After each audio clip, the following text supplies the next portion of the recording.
سورۃ العادیات بسم اللہ الرحمن الرحیم والعادیات ضبحا فالموریات قدحا فالمغیرات صبحا فاثرن به نقعا فوسطن به جمعا۔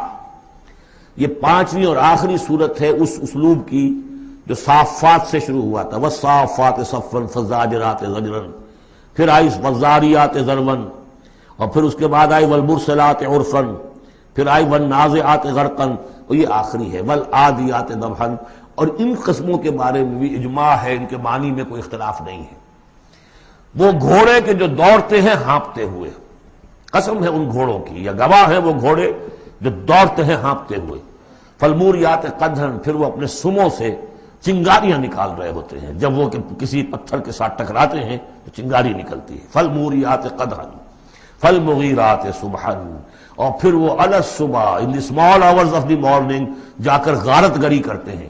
یہ عربوں کا جو کلچر تھا، ان کی جو تہذیب تھی، لوٹ مار، اور لوٹ مار کے لیے ان کا وقت مقرر تھا small hours of the morning, جبکہ بہت سکون سے لوگ سوئے ہوئے ہیں، ٹھنڈی ٹھنڈی ہوا چل رہی ہوتی ہے، بہت ہی مریض کو ساری رات بھی اگر نیند نہ آئی ہو تو اس وقت آ جاتی ہے، وہ وقت ایسا ہوتا ہے۔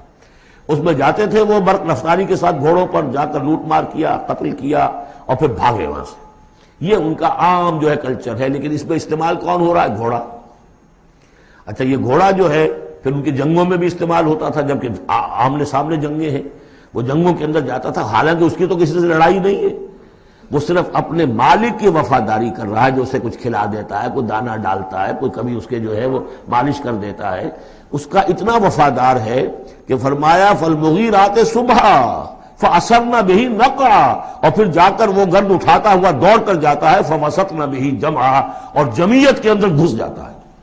آپ کو معلوم پچھلی زمانوں میں کیا ہوتا تھا، لے کر نیزہ اور یا کوئی اور شے جو ہے وہ سوار گھوڑے کو لے کر دوڑا ہے، کس میں؟ دشمن کے اندر صفوں میں گھس رہا ہے، اور تیر آ رہا ہے، گھوڑا مر رہا ہے، ہوتا ہے، تلوار لگی ہے، گھوڑا مر گیا ہے، تو گھوڑا یہ رسک کیوں لے رہا ہے؟ یہ ہے اصل میں اس صورت کی جو اصل مرکزی بات ہے، محض یہ بات، انسان جو اس کا مالک ہے اس کا خالق نہیں ہے، صرف یہ ہے کہ اسے دانہ ڈالتا ہے، اسے گھر پہ باندھتا ہے، اس کی سیوا کرتا ہے۔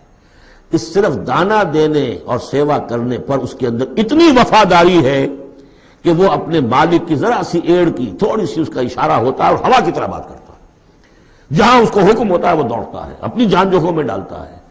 اب فرمایا ان الانسان لربہ لکنود، لیکن یہ انسان اپنے رب کا بڑا ناشکرا ہے۔ وہ جو کھلاتا ہے، پلاتا ہے، رزق دیتا ہے، جو خالق ہے، یہ وفاداری اللہ کے لیے انسان میں نہیں۔ کتے کی وفاداریاں دیکھو، گھوڑوں کی وفاداریاں دیکھو، ان میں کتنی وفاداری ہوتی ہے۔ والعادیات ضبحا فالموریات قدحا فالمغیرات صبحا فاثرن به نقعا فوسطن به جمعا ان الانسان لربہ لکنود۔ کنٹراسٹ، ایک اس کا طرز عمل ہے، ایک اس انسان کا طرز عمل ہے۔ وَإِنَّهُ عَلَىٰ ذَلِكَ لَشَهِيدٌ بَلِ الْإِنسَانُ عَلَىٰ نَفْسِهِ بَصِيرًا، سورہ قیامہ میں جو ہم نے پڑھا ہے، اسے خود بھی معلوم ہے کہ میں ناشکری کر رہا ہوں۔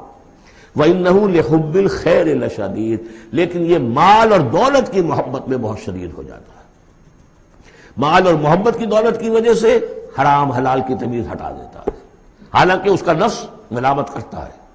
لا اقسم بیوم القیامہ ولا اقسم بالنفس اللوامہ، وہ اللہ تعالیٰ کی نشانیوں میں سے ایک نشانی ہے انسان کے اپنے اندر۔ افلا یعلم اذا بعثر ما فی القبور، تو کیا اسے یہ معلوم نہیں ہے کہ جب زمین میں جو کچھ ہے، قبروں میں جو کچھ ہے، تلپٹ کر دیا جائے گا، انہیں نکال لیا جائے گا، وحصل ما فی الصدور، اور جو کچھ ان کی سینوں میں چھپا ہوا ہے وہ بھی نکال لیا جائے گا۔ ان ربہم بہم یومئذ لخبیر، یقیناً اس دن ان کا رب ان سے پوری ان کی باتیں جو ہیں ان سے باخبر ہوگا، ان کی خبر لے لے گا اور ان سے حساب کتاب لے لے گا۔ اللہم ربنا حاسبنا حسابا یسیرا، ان صورتوں کے آخر میں یہ دعا، اللہ تعالی ہم سے آسان حساب لیجو۔